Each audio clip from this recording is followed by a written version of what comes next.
ओम श्री परमात्मने नमः। ओम श्री सत्य गुरुदेवाय नमः। देखिए बता रहे भगवान इस छठे अध्याय का ये है 41। किंतु ये योग भ्रष्ट पुरुष पुण्यवानों के लोगों को अर्थात स्वर्गातिक उत्तम लोगों को प्राप्त होकर उनमें बहुत वर्षों तक वास करके शुद्ध आचरण वाले श्रीमान पुरुषों के घर में जन्म लेते हैं। ये बता रहे भगवान कि जो योग भ्रष्ट होते हैं, जैसे भगवान से अर्जुन पहले पूछ चुके हैं ना कि अगर इसके अंदर निष्कामता अगर आ गई तो उसको जो पहले उसने जो कर्म किए क्या उसका वो भी फल नष्ट हो जाएगा। तो उसी पर भगवान समझा, जैसे उस दिन बताया था कि अगर जैसे बैंक में तुमको किसी ने कहा इतना रुपया जोड़ जोड़ के क्यों मरे जा रहे हो, परेशान हो रहे हो, ना खा रहे हो ना किसी को दे रहे हो, अब इससे क्या होगा तुम्हारा यही छूट जाएगा। ऐसे अगर सुन लिया उसने तो उसने कहा अब हम बैंक में रुपया जमा नहीं करेंगे। अब वो जमा नहीं करेगा तो क्या जो बैंक में रुपया उसने जमा कर दिया तो वो बैंक वाला क्या उससे ले लेगा? वो उसको देगा ज़रूर, चाहे फ़ोन के द्वारा मैसेज भेजे, घर में कोई कागज़ भेजे, उसको बैंक को ऐसा ऑर्डर नहीं है कि अगर कोई अब जमा नहीं करता तो वो उसका रुपया वो ले ले। तो संसार में भी लोग ऐसे नियम बनाते, कहते नहीं तो फिर लोग इस पर कैसे विश्वास करेंगे। अब ये तो परमात्मा है, भगवान है, वो कैसे ले सकता? तो अर्जुन घबरा कर उधर पूछ रहे थे पहले श्लोक में, इसमें आगे कि अगर जिसने पहले कोई पुण्य कर्म किए हैं, अच्छाई जो की है, दान पुण्य किया है, क्या उसका भी फल नष्ट हो जाएगा? तो उसी पर ये भगवान बता रहे कि ऐसा नहीं है कि अगर कोई कारणवश वो अगर पूरा कार्य नहीं कर पाया, बीच में ही उसके शरीर में अंत समय आ गया, ऐसी प्रकृति बन गई जैसे शरीर नहीं उनका बचा या मौका नहीं रहा, कोई ऐसा प्रारब्ध आ गया जिससे अब दान पुण्य नहीं कर पा रहा, तो उसका वो नष्ट नहीं होगा। इसी पे बता रहे भगवान, आश्वासन दिया भगवान ने कि साधक योग साधना में पूर्ण श्रद्धा रखता हुआ यदि मन की चंचलता को रोकने में असमर्थ रहता है तो मरने के पश्चात वो स्वर्ग आदि उत्तम लोगों को प्राप्त होता। कहते देखो कि जो साधक होता है अगर उसका पहले तो उसका योग जुड़ जाए भगवान से, छठा अध्याय योगारूढ़ पुरुष का ही है, तो बताया पहले उसका योग जुड़ जाए और योग जुड़ने पर उसका मन की चंचलता खत्म हो जाए, वो तो सीधे वो वैकुंठ ही जाएगा, भगवान के शरण में ही जाएगा। लेकिन अगर वो नहीं खत्म होती है, मन में चंचलता उसके खत्म नहीं होती, चंचल माने क्या है, कुछ भी काम करे मांग वो पहले ही ले। तो इसे भी बताया कि जो पैसे का मन रख करके सेवा करता है तो वो कोई साधक शिष्य थोड़ी हो गया, वो तो व्यवहारी हो गया, वो नौकर चाहिए, वो तो नौकर हो गया। तो ऐसे ये बता रहे कि मन की चंचलता के कारण वो अपने जौन है कोई भी कर्म करता पहले ही मांग लेता है कि हमको इसका स्वर्ग मिलेगा, हमको सुख मिलेगा, हम रुपये का दान करते तो हमें रुपया मिलेगा, अगर मैंने ये दान किया तो मुझे ये मिलेगा, समय का दान किया तो भगवान हमको लंबी उम्र देगा।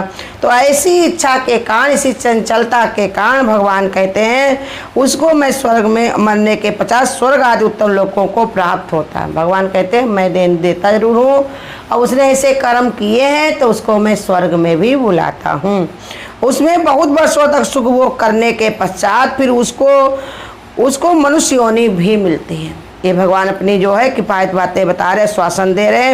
मनुष्य योनि मिलने पर वो किसी ऐसे ऐश्वर्य संपन्न परिवार में जन्म लेता है जहाँ का वातावरण शुद्ध और साधन करने में सहायक होता। कहते देखो भगवान उसको ये मौका देते हैं और मनुष्य योनि में जाने के बाद संपन्न परिवार में, माने उसको कोई समस्या नहीं रहती है।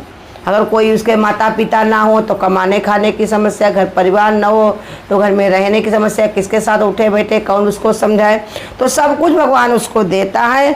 और उसके बाद भगवान ने बताया कि साधना में भी सहाय करता है, ऐसे मित्र बना देता है, ऐसे लोगों को भगवान उनके पास भेजता है ना। जैसे बताया कि ऐसे ना आया कोई चिट्ठी पठाई है, भगवान गुरु ने हमको ऐसे, हम सब लोग गुरु शरण में नहीं आए, गुरु ने हमारा आवाहन किया है। ये किसकी मोहब्बत है, ये किसका इशारा है, मुझे अपनी इतनी मोहब्बत से किसने पुकारा है, ये गुरु की मोहब्बत है, गुरु का इशारा है। रोज़ सुबह हमको कौन उठाता है, ये चांद सितारों से हमको कौन मिलाता है, रातों में नींदों में कौन हमको सुलाता है, तो ये सब कौन करता है? स्वयं भगवान। स्वयं भगवान बताया क्या वही हमारा गुरु, गुरु ब्रह्मा गुरु विष्णु गुरु देवो महेश्वरा। तो इसलिए बता रहे कि वो उस परमात्मा का ही इशारा होता, वही हमारी सहायता करता है, तब हमको ऐसा मौका मिलता है। दुर्लभ है संसार में मनुष्य शरीर का पाना। अगर मनुष्य शरीर भी मिल जाए तो ये बुद्धि विवेक का आना, अब यदि विवेक मिल जाए तो ऐसे निष्कामी गुरु का मिलना, ऐसी सरल साधु संगत का मिलना।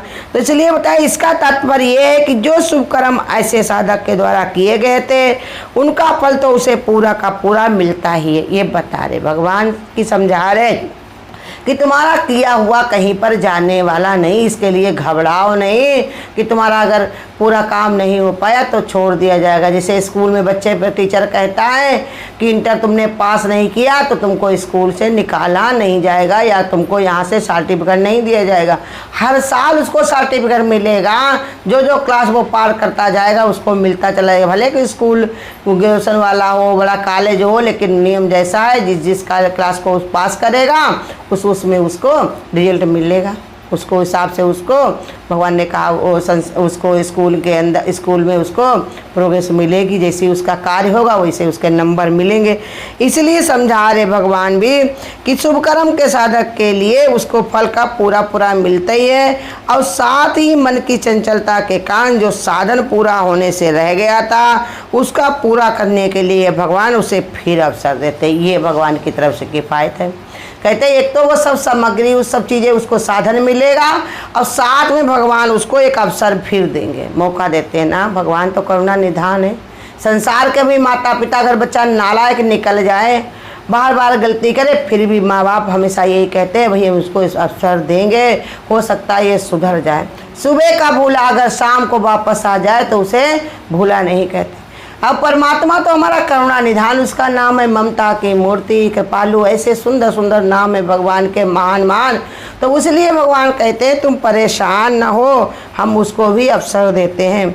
ऐसे जन्म में उसे संपन्नता का वातावरण मिलता है।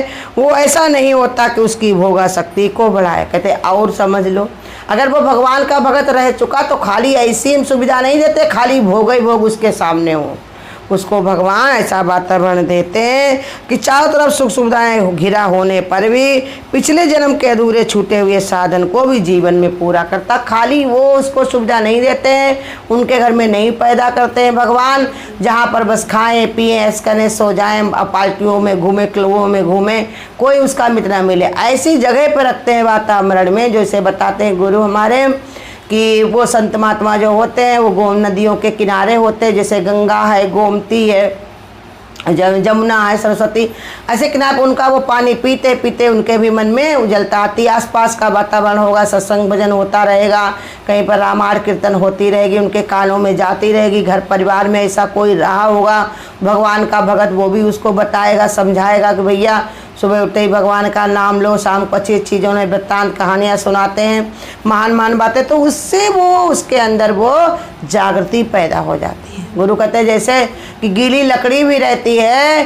तो उसको बार बार अगर फूंका जाए तो वो भी जलने लगती है, ऐसे ही भगवान भी अपनी तरफ से ये आश्वासन देते हैं मैं उसको ऐसी सुविधाएं देता हूँ जिससे उसके मन में ऐसा प्रकट होता है, मन में ऐसा प्रकाश होता है, वो भी भगवान की ओर ही चल देता, भगवान की ओर ही वो भी लग जाता है। क्योंकि उसके मन में ऐसे सुनता रहता, समझता था, उसकी बार बार भगवान का महत्व बताया जाता, भगवान की कृपा बताई जाती। जैसे ध्रुव को ही रख लो, लाख उसकी उनकी माँ ने उनसे कह दिया था कि पिता की गोद में बैठने के लिए तुमको हमारी कोख से पैदा होगा। उनकी भी माता माने जो सौतेली माँ थी, लेकिन उनकी माँ संत थी, इसलिए उन्होंने समझाया बेटा इससे भी राजा की गोद में बैठ के क्या है, जो जगत का राजा है परमात्मा है उसकी गोद में अगर बैठो तब कोई बात है, तब तुम्हारे कर्म अच्छे रहेंगे। उनकी गोद में बैठो बेटा, वो गोद ऐसी है सब कोई उस पर बैठ सकता। वो गोद किसकी पूछा ध्रुव ने, तो कहा वो है परमात्मा की गोद।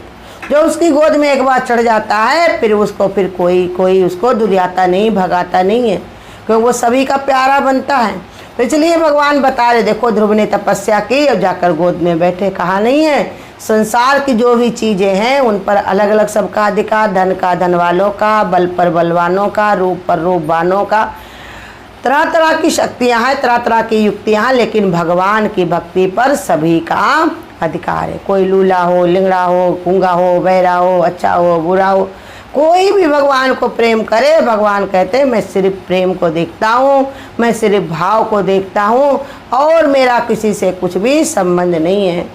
बिना प्रेम के सर्वस्व देते मैं कुछ लेता नहीं। प्रेम से एक फूल भी दो वो मुझे स्वीकार है।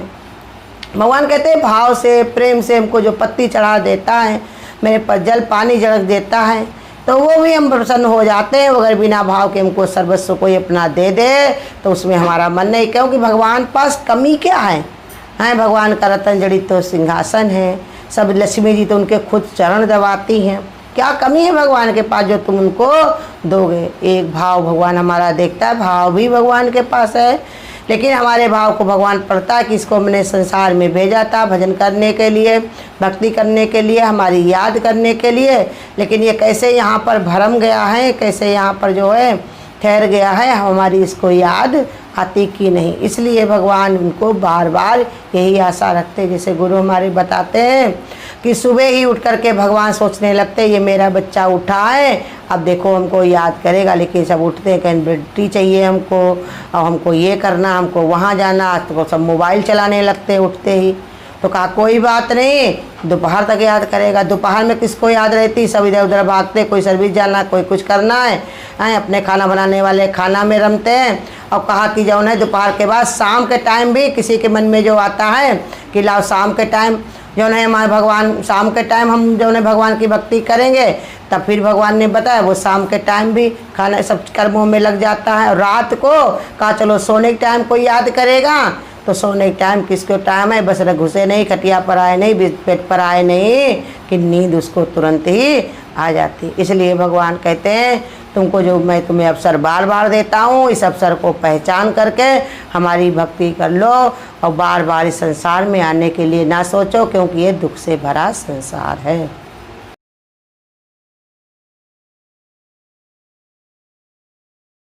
प्यारे गुरु की शरण आके जीवन को सफल कर लो,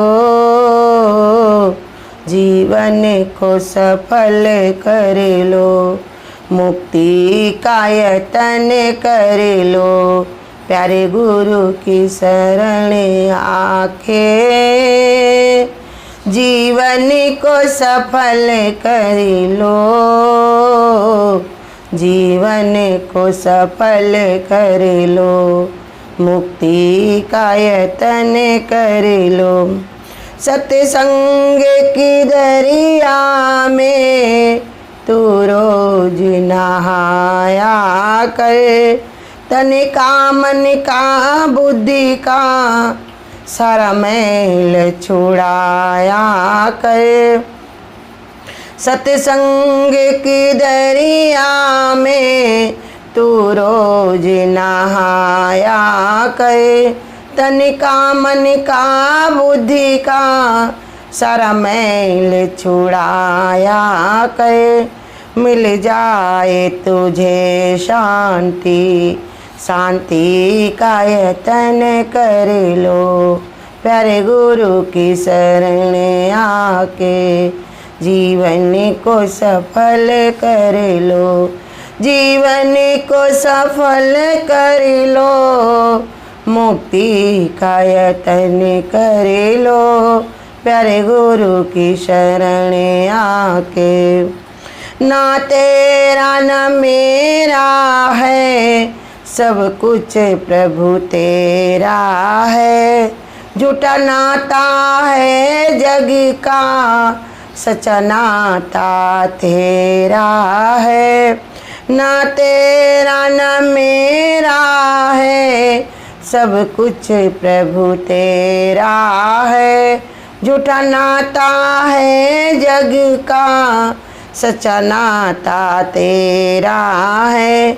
ब्रह्म ज्ञान श्रवण करके 84 खत्म कर लो।